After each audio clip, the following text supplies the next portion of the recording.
Good afternoon, everyone. Here we are, the last live session on the seventh day of the 7 days of seaweed. Thank you so much for joining us this afternoon. My name is Erin, and I am the Manager of Communications and Engagement with Cascadia Seaweed.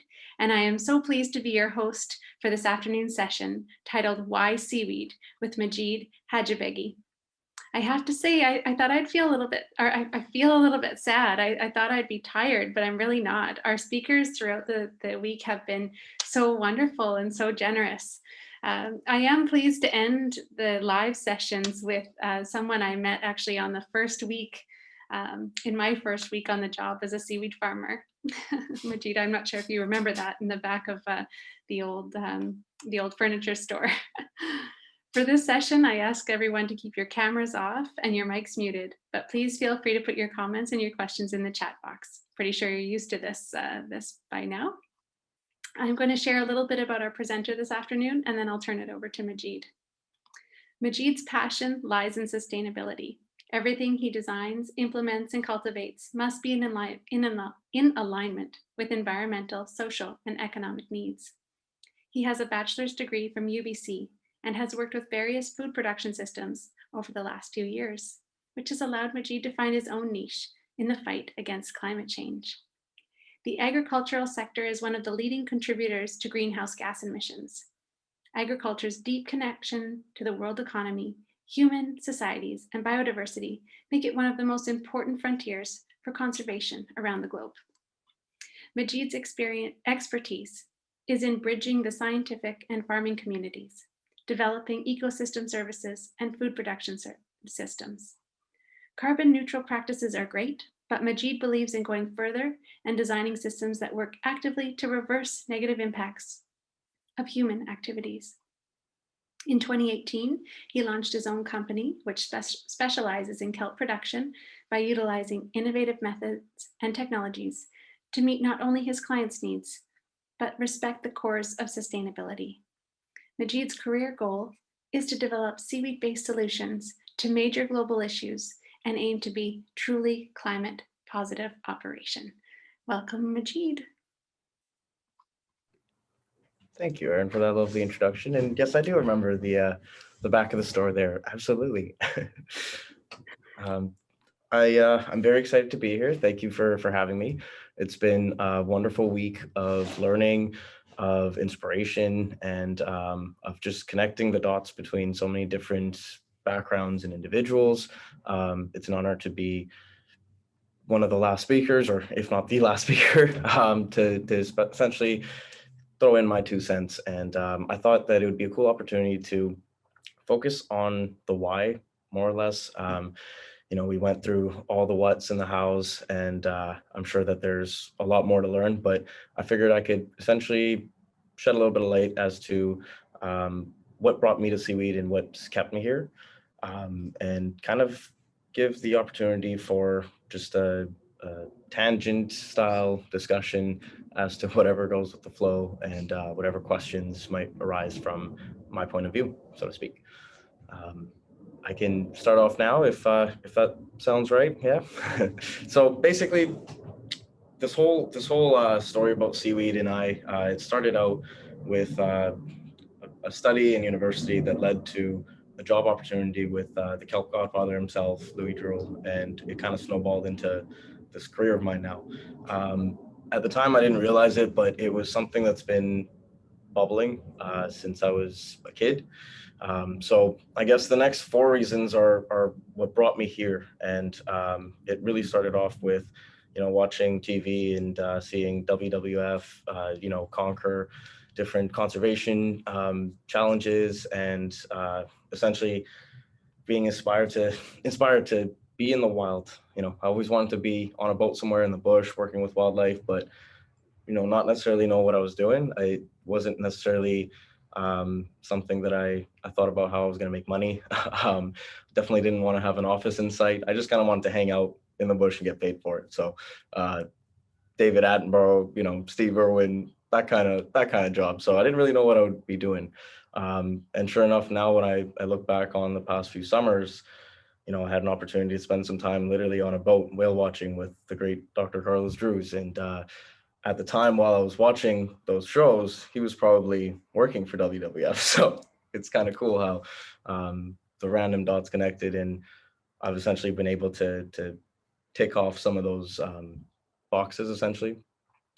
So that brought me to university and, wanting to focus and dedicate my life on some sort of ecological. I thought at first it was a wildlife veterinarian that I wanted to pursue and be it, but organic chemistry entered my life and kind of took that whole thought out of the bubble.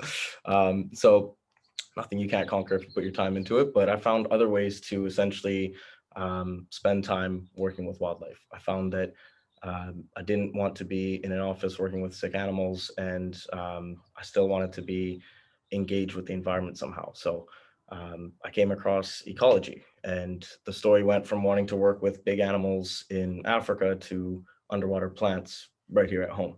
Um, and basically, the whole journey through UBC, I was focused on food and environment. And so this whole concept of sustainable food production was what bridged our food production system and the environmental factors. Um, and that essentially, kind of connected the dots for me. Um, Growing up, I was really focused on ecology and animals. And I know a lot of the people from my background, like they're environmentalist ecologists, they're more focused on saving the environment and less so focused on societal side of things. And really, growing up, I realized that you can't they kind of go hand in hand. You can't value one over the other because they rely on each other. um, you know it was kind of a realization that I had one day on a bus in Nicaragua, and it was just watching this lady with her daughter. They were selling bracelets at the bus stop, and I was just like, I never really focused so much on human concerns. My focus was always so much on environmental and animal side of things, and you know, um, focusing more on regenerating the earth. And it was almost like a childish anger of sorts at humanity of for taking away that wildlife that I always wanted to spend my time in. And it's like now 10, 15, 20 years later, there's less of that available. So you know that kind of bubbling, and the connection of just relating to people that I could have been born into that family, for example, that could have been my family, really inspired me to focus on human problems as well. And so that kind of led me to the food production system. And okay, like the core problem everywhere, when it comes to wealth and health, food can be a solution to both of those things. And really, I had no idea where I was going with it. Still, I was just kind of blundering through life, as I say. And I came across seaweed as this prime candidate for bridging the food and environment. And that's what kind of led me into that career side of things. Now, there's two other reasons as to why, you know, seaweed was the perfect fit for my life. The first being my faith. I'm Zoroastrian, and literally my religion says that air, water, and earth are sacred and need to be treated as such. So I'm literally able to accomplish my other goals through my career and through this whole seaweed journey. And then the last thing is, of course, my family. I mean, there's certain health concerns that seaweed really help with, from Alzheimer's to cancer. And these are things that, I wanted that solution for my personal family, and there wasn't really an option on the market. So it was like, okay, how do we get to that? And, almost for selfish reasons, to take care of my family first, my community. And it's like, okay, well, now once we have that, that's a thing that we can share with our whole province, and then our country. These deficiencies that I'm talking about, from vitamin D, magnesium, zinc, calcium, vitamin B12, these are all deficiencies that societies all over the world really have. It's not just us out here who are lacking a bit of sunshine. Um, you know, Wherever you go, there's certain deficiencies, that iron being another one, that kind of translate across the globe, and seaweed answers those questions. So really, it was a well-rounded ticking off all the boxes. So I was like, okay, I'm going to keep going with this until it no longer ticks the boxes. But that really left two big answers. After 3-4 years of bootstrapping it and investing, all my money and time into this, there's two big answers that still weren't quite answered. And the one thing is, other than the typical answers of fish estuaries, carbon capture, nutrients, some of the things that I've just talked about, how is this really going to save the world, right? How is this going to make the biggest possible impact? And why am I so adamant on sacrificing my 20s for this and dedicating the rest of my life to this? Is this going to, tick off my life goals? Because if I look back on it and, I haven't accomplished things that I want to do because I've spent all my time in my career, that's going to be an issue. And the answer to both of those things really, I thought about it, and it had nothing to do with seaweed at all. It wasn't about the nutrients. It wasn't about the ecological benefits. It was about using seaweed and the platform as a vessel or as a means to accomplish my bigger picture goals, which I always call them Majid's crazy ideas. So they're crazy ideas, but then a few years later, they turn into reality, and it's like they weren't so crazy. And those things, they start off with this idea of turning scientists into entrepreneurs. If we can place ecologists, marine biologists in positions of power with companies and that have big impact, then we can start allocating resources towards things that don't necessarily have an ROI, but they have an ecological return. Not necessarily operating like a nonprofit, because if it doesn't make money, it doesn't make sense. So it has to be a for-profit way of doing things. But connecting the dots between, the business side of things, the scientific side of things, and really promoting youth to become actively involved in it and empowering youth. If you look back in history, all the big changes, historical changes, they were, influenced by the younger generations. So if we have this climate crisis, before there was other issues, war, race, right now, climate, amongst other things, is one of the pressing concerns. And so the people that we need to really fire up to get involved in this are the younger generations. So we need to not only empower them and tell them that, hey, you can dream about anything, but also enable them to actually get involved and conduct applicable sciences. That's my other goal. I had a bit of a problem getting through university because I was a good student. I would learn, but I was a terrible student as to the way typical things are done. And I have this issue with science that's filed away and never used again. You know, if you're spending 4 years as an undergrad on a study that needs to be answered, we have so many questions that need to be answered that are of importance. That undergrad student has a lot of energy and has a lot of potential to at least chip away at that answer. I understand there's certain things we have to go through to get through the cycle, but more or less developing applicable science. And, it's like, I'm not going to reinvent the schooling system, but what I can do is use our company's R&D as a platform to work with youth. So instead of, there's two ways of conducting R&D. You can hire professionals to do it in 4 months, or you can work with students to do it for 4 years. Now, one costs more, one takes a longer time, but there's also the benefits of now after 4 years, you have that youth that's now going to lead that project. And you've just developed a whole nother branch, essentially, right? As opposed to just hiring one company to continually do the science for you to move fast. That's also important to progress on certain studies. But this whole aspect of giving power and credibility to youth and empowering scientists to retain their IP. That's another one of the issues, is that, typically scientists do a lot of work, but they don't necessarily retain their IP. That IP is given off. Even as a student, the way the typical model works with my tax and et cetera, that student doesn't actually get to stay part of that project long term. If we could build it in a way where, they're able to retain ownership, then not only are we promoting entrepreneurs, but we're promoting scientists to think like entrepreneurs, right? So just this whole aspect of you invest your time into something, only invest into something that you're going to want to keep long term. Enabling and inspiring the younger generations to outdo our efforts, essentially. is the ultimate goal, and that's what CPS and Seaweed has enabled me to do. I've been mentoring about 20 students now, from UBC to the Holistic Nutrition School of Canada to now we're working with McNair. I'm trying to take it back a younger generation as well, from university to high school.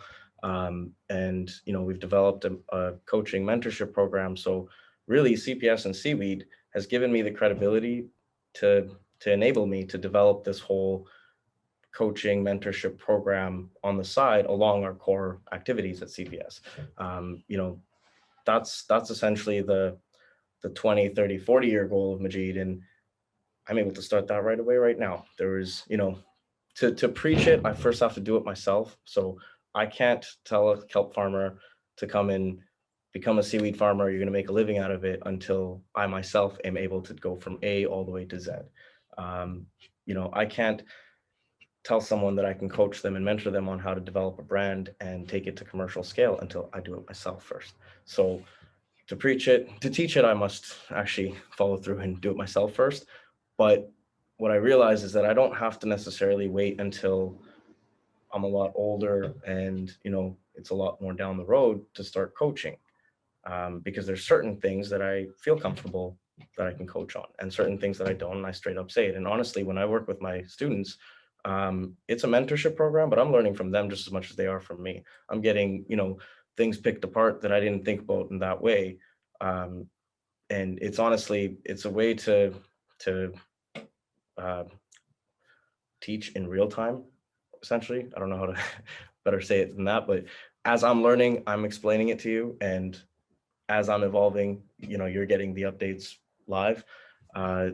Through the farming program, that whole idea, it taught me to basically develop a chain link co-op, where our first farmer is a mentor to our second farmer, our second farmer is a mentor to the third farmer, and so forth. So as they develop their methodologies, it's constantly evolving, and they're passing on that knowledge in real time. Connecting all these dots, those are all the reasons why.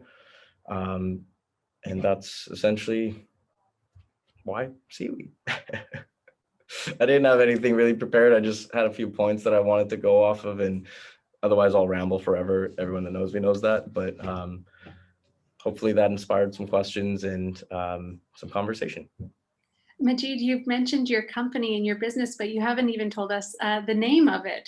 So I would love for you to tell us a little bit more about Canadian Pacifico Seaweeds, how you started it, where you are, what projects you're working on, who your customers are, and then you could probably tell us a bit about Helping Hands. Cheers. I didn't want to use it as a plug.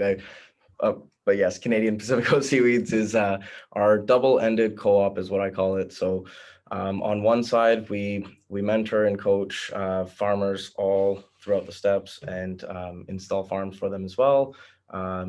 Basically, it can be fully operated from the city without you lifting a finger. We can do everything for you, or you can be as involved as you like and actually operate it. That takes you to the raw supply. And then we have a co-op of suppliers, essentially, that allows us to meet commercial demand with several small-scale farmers. So as opposed to one large-scale farm to meet commercial demand, we're using a multitude of an aggregation of small-scale farmers, essentially, to meet that commercial demand. And then on the other side, we also mentor in the food product development side of things, and a few other lines with seaweed, and essentially enable someone that has an expertise in a particular ingredient, for example, or a particular recipe, to develop that product and finish it to commercial quality, and facilitate their launch, essentially, into the commercial market.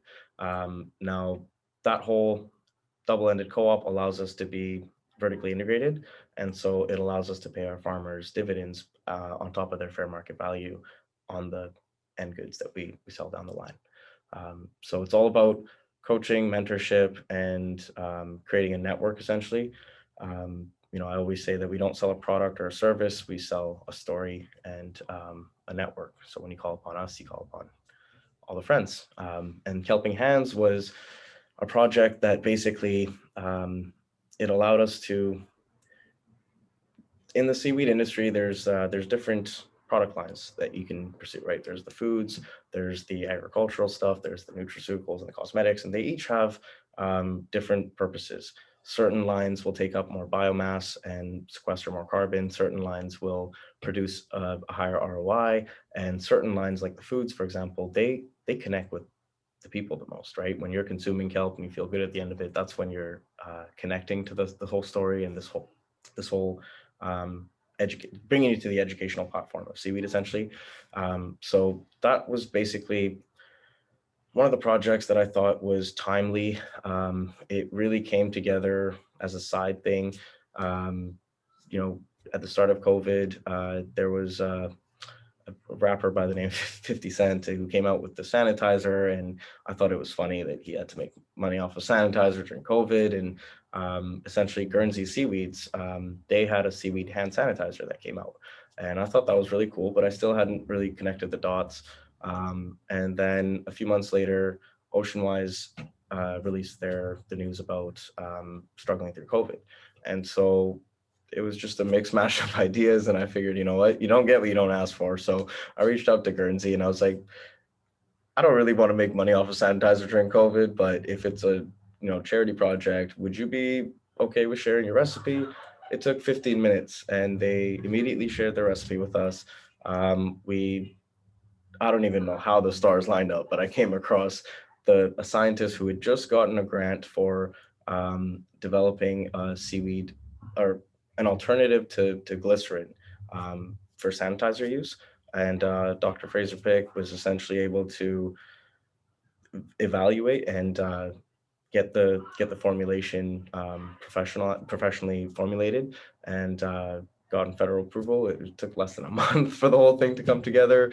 So then I had a product that I was like, okay, a story that I could pitch to Vancouver Aquarium and say, hey, like, I don't know if this is gonna, but if you guys would like to be, the receiving end of this, the whole story of kelping. I mean, at first I wanted it to be 100% going, 100% of everything profits going to the aquarium, but that was really hard to do, and we're not really profiting ourselves yet. So we had to dedicate 10% to hire, a support team to make it viable at commercial scale. And essentially now we've scaled up and partnered with a manufacturing company called EcoSan. So the product is actually a lot cheaper, and it's actually commodity value now.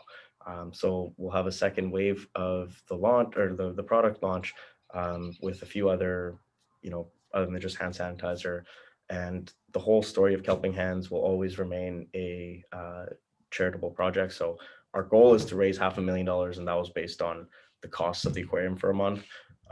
So essentially, for Oceanwise to run their programs and continue their conservation efforts, we'd like to raise them $500,000 through this whole Kelping Hands project. And once we accomplish that, move on to the next nonprofit and the next, and essentially just have that be a legacy brand that connects the dots essentially between the product, the environmental service, the social benefit, as well as the economical benefit, the three pillars of sustainability. And it was more or less just an example of what seaweed can do in a timely fashion. Have you moved on to another nonprofit now that the Vancouver Aquarium has been sold? So we're still working with Oceanwise. So basically, we would still like to hit that $500,000 mark. We haven't quite gotten there yet, but there's a new strategy to essentially scale up to commercial, and also we can now export into the States. So that will hopefully allow us to reach that goal. I'd like to reach that goal by the end of the year, but I always set higher than the expectations. I always think if I set it higher, then I'll get closer than if I set it lower. So yeah, once we get to $500,000, we'll discuss as to who the next nonprofit is that could benefit from this, and Oceanwise will most likely still be a part of that and help kind of transition it and facilitate it for the next organization. So for our audience who might be interested in purchasing some Kelping Hands hand sanitizer, where can we send them? You can send them to the Oceanwise website. They will, they have it, and they will be having a second wave of the launch, but also kelpinghands.org is where you can find more information. That's Kelping Hands, KELPING, hands.org. And we have a 6-minute long video that you can you can watch that gives you the full, all the little details that you need to know about sanitizer. It was the first video we shot, so yeah, I went into gruesome depths and details, so you can I enjoy think that. Kennedy's going to post some links in the chat there for our audience to reference. So Majid, back to Canadian Pacifico Seaweeds. Do you actually have farms in the water? Are you actually cultivating seaweed at the moment? So that was the goal, was to have 25, and this was another one of Majid's crazy ideas, which is not so crazy anymore. 25 kilometers of kelp farm for myself to just farm. But then I found that if I did that, I wouldn't be able to work on everyone else's farms, and I would be so caught up in my own system that I wouldn't be able to, further develop and enable other farmers. So we haven't put in our own farm yet. This year we'll be putting a demo farm, hopefully, about 1 hectare, just to show the full system, the technology. But up to date, we've worked with about 3 hectares of other farmers, 2 placed in Ucluelet, 1 in Bamfield, and looking at some potential farms to work on in Bella Bella. Excellent. Tell me a little bit about the interest and the demand for your services, for your co-op services on both ends, in the coaching and otherwise. Totally. That's a good question. So the co-op on the farm side of things, that was because I was fortunate to be alongside Louis, and he's my primary mentor in all this, and he's usually the first stop for any seaweed farmer. Now, what I was watching is that a lot of farmers would go off and try to reinvent the wheel, and Louis' system, more or less, like he's developed a system that's lasted 30 years in the ocean, right? So even though it's simple with the rope loops, it works. So why fix what's not broken, right? There were some tweaks that we were able to make to improve efficiency, to reduce the use of concrete anchors, and to bring in some smart farm technology from Norway to just help monitor and keep an eye on the farm a little bit easier. But essentially, more or less, the nuts and bolts are his original design. Now, the installation of that, as you guys know, is a big learning curve, right? So I just figured, once we do it once and have the vessels for it and the team and know-how, why not just offer that service? So, it saves time, saves resources, saves other people's farms, not operating or functioning in a way that's ecologically or financially feasible. So, if the storms rip it apart and they have to reinvest in their farm, that's double the cost than if they bring on some teams. And I'm not necessarily saying myself, I'm 26 and from the city. I did the first farm myself entirely just because I wanted to, get everything down and put my hands on every little piece. But essentially now we're working with Pacific Net and Twine and their fleet of about 30 fishermen. These guys have been on the water for 30 plus years. They're local, they know their area. I'm not going to go to a rural First Nations community and, as a 26-year-old kid from the city, teach them how to fish, right? I'm there to learn from them. They know where they're at, they know what they're doing. But what I can do is develop a network to connect them with some of my other contacts and resources and really build efficiencies that way. So essentially, the farm development side of things has been passed on to the professionals. The R&D has been passed on to the PhDs and the universities to pursue. More or less what I've gotten to at this point is I don't actually do everything myself. I don't really do anything myself other than network and bring in the right people. There's always someone that's better than me in what they do. Even my students, they teach me how to do certain things. So in terms of the co-op demand for the farming side, that's been a growing demand. At first I thought it would just be 1 or 2, and it just really snowballed. So now that's just been our primary focus. Now, on the product development side of things, that was kind of an accidental find. That was just from, selling seaweed raw. I would communicate with so many different, and it was really cool to see how many young entrepreneurs from around Vancouver Island were interested in making a business out of creating something with the seaweed. And so, in going through our own product development, both in the foods, the fertilizer, and the helping hands, there was a lot of hurdles that, I had to go through. The foods, with the HACCP and SOPs and labeling and FDA and, like the first, I remember, 'cause remember, I'm from an ecological background, right? Not from a business background. So I remember my first customer, when they asked me for my GST number, I was like, my what now? So, there was a big learning curve on top of just the health side of things, the business side of things as well. So I figured, okay, if I've done it all once and I've kind of created a booklet, step-by-step booklet, then I can coach these guys. And, it's not really feasible for a small business to have a whole kitchen for themselves. So if we can create a system where they can come and use our resources and just push them forward, just to get them past that initial stage to where they're now able to, make $1,000 a month. That's really all they need to do to be able to slowly scale up. Then now we can create this demand for our raw input seaweed to go into. Now, I'm not saying that, we're going to get rid of all our biomass through food, but that's why it's a mentorship of not just one product line. It's a mentorship of whatever you want to use seaweed for. This template can be replicated.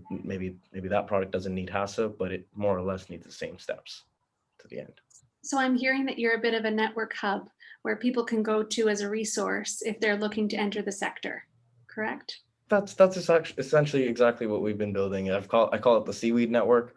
It's really, if I don't know the answer, then I know someone that does, and I can connect you to the person that can help you better than I can help you, and get you to that finish line. On that line, what would you recommend to people looking to start out in the seaweed sector when it comes to licensing and permitting? What advice would you give to them? That's a really good question. That's the one we're trying to tackle head on, grab by the horns. The first and foremost step, like at the end of the day, is to decide where you're wanting to work and who owns that territory, right? I'm not talking about the province. I'm talking about the First Nation communities. You want to work in a way that like you're working with them and not trying to step into that world and taking advantage of their resources. So essentially, the way you guys have been doing it in partnerships with their local communities, like that's the way we need to do that. We need to have the local communities involved in our actions, in our day-to-day activities, and that's honestly probably the smoothest transition, because the government will be slow, but they'll eventually catch on and get this going. But if we try to go directly to government and just solely rely on that, then in a sense it's a little bit slightly disrespectful. We should be going to the community people there first. Someone in Ottawa shouldn't make a decision as to what happens here, right?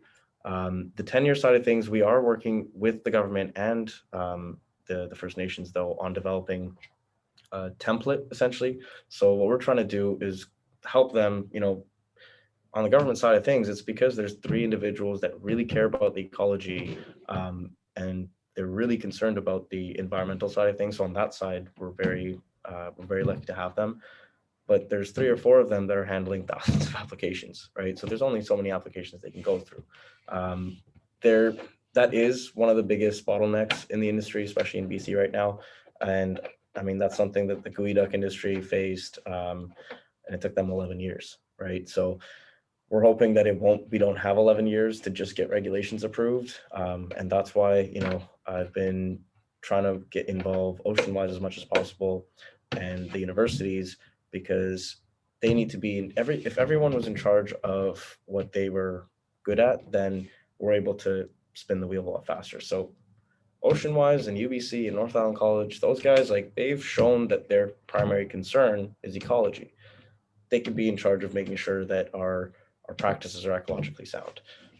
The First Nations communities, they're the ones that are going to know the waters and be the experts, so to say. So we need them to be involved, and they're going to enable this to succeed. Not just in terms of regulations and in terms of allowing it on their territory, but of having the skills and having the knowledge of where the kelp, the history, the currents. This is something where it's business and science together, right?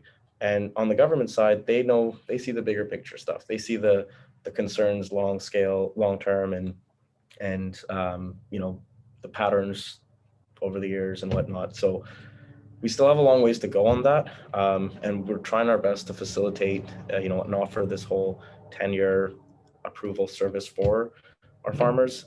Right now, it takes between 1 to 3 years. We're trying to develop a system so that we can get it done in a year. I wouldn't want to put a farm in for a year anyways, and it takes a year to get the site assessed. But essentially, once we have it in a 1-year cycle, then it'll be a lot smoother. For now, I think the best thing to do is just to congregate, to work, to come together and show that demand for this 10 years, show the urgency. And essentially, once we do that as a people, then, they'll, on the other side, they'll be a little bit more, hopefully, a bit more, uh, throw a bit more resources, so to speak, at the wheel. I suppose that's why it's important for us as members of the sector to communicate to all levels of government with the same message, with the same message on why this is important. Yes. And I suppose that's important for us to do in the communication with the Blue Economy Strategy and the new Aquaculture Act that the federal government is leading and developing right now. So really Education. important that we're all sending the same message. Us from the industry are sending the same message to the levels of government. Totally. And that message, like it comes from the way it becomes like the same message is by having these conversations and figuring out what that message is as we're organically evolving, right? There's the typical, fish estuary, carbon capture, vitamin benefits, but there's a whole bunch of extra benefits that we could potentially learn from this if we do it in a certain way, right? There's tons of potential benefits and proper risks to assess, but I think that's something that we as a community need to continue to understand and teach live, so to speak. Earlier on in your conversation, you talked about wanting to go and work with animals in Africa, for example. Now Yeah. that you've found seaweed and the benefits that it can provide not only to the environment and to us as humans in human health, but also for creating jobs. Have you ever thought about traveling and teaching in other areas, Oh, I love that other question. Thank geographic you. locations? Yeah, absolutely. That's an ultimate long-term goal. The whole teaching side of thing is kind of new to me because the way I envisioned it was, I need to be a professor by the time I'm ready to teach. But recently I've found that, I have 20 younger individuals looking up to me and asking for my advice and taking those notes that I used to take from JP, for example, and realizing that, okay, this teaching concept in 2021 is totally different. And so it might not necessarily be about seaweed, but it might be just about the bigger picture understandings and template, so to speak, of what I've been doing. So I'd love to take that and travel with it and get to different communities essentially, because it would evolve too, right? So you'd see their perspectives and. Majid, you've talked a little bit about your heroes and people that you look up to throughout your conversation today. As a way to finish off, could you tell our audience about some resources or maybe about a book in particular that has inspired you and that you would encourage others to read? Oh, for sure. Are we talking seaweed related, or are we talking You just know, you seem to be dabbling intentionally in this world of sustainability and climate action. So let's go with that instead of specifically seaweed related on a broader scale. What would you recommend? totally? There's an animal welfare book that David Fraser brought to my attention, and Dr. David Fraser was one of my professors at UBC, and just this whole concept of how I related a lot of the same concepts that he was preaching to the animal welfare side of things to plants, and the basic respect and the basic concept of respect, honesty, trust, loyalty, and love to everything that's around you.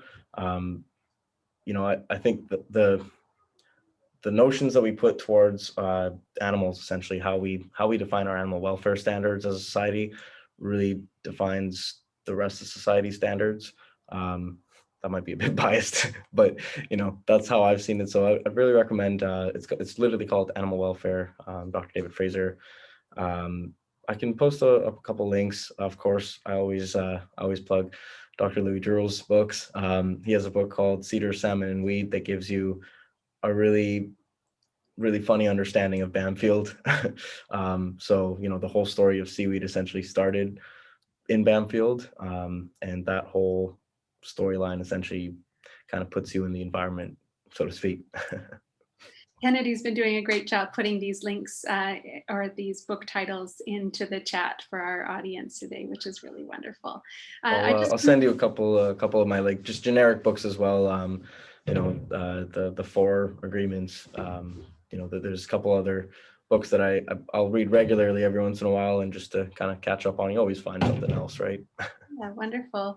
And there's one theme that you talked about today based on your religion, but something that has really carried through throughout the festival. And you talked about earth, water, and air all being sacred. And I really sense that this is a theme throughout the festival, that we have all been reminded to be one with nature, to be generous, to only take what we need and not more, and to think about our choices as consumers in the marketplace, and know that we can make an impact with those choices. Totally. The buying power is huge. There's no farmer out there that doesn't want to do right by their animals. It's just that if you do it, I mean, I keep going back to animals, but in general, any practice, it could be farming kelp, it could be growing chicken, raising chicken. It's expensive to do things right, and so that requires a higher premium price point sometimes, just to get it to that scale. And then once it gets to the scale, then we can make it more affordable, because ultimately, if our people can't afford it, then there's no point in developing this only for the rich. It's for the people. But to get it past that stage, we need the support and that buying power, and that consumer choice. So we need the support of everyone. Everyone needs to come together to make this happen, essentially.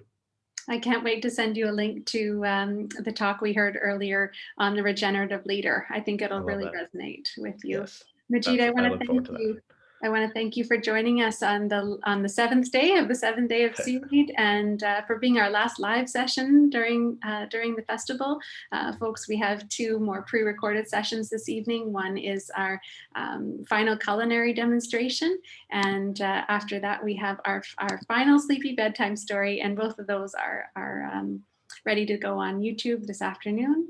And I'd like to thank our audience, and again, Majid, and I will like to thank our sponsors for making this whole festival come to life. Without our sponsors who became partners in this whole festival, we wouldn't have had such a wonderful 7 days. And thank you, Erin.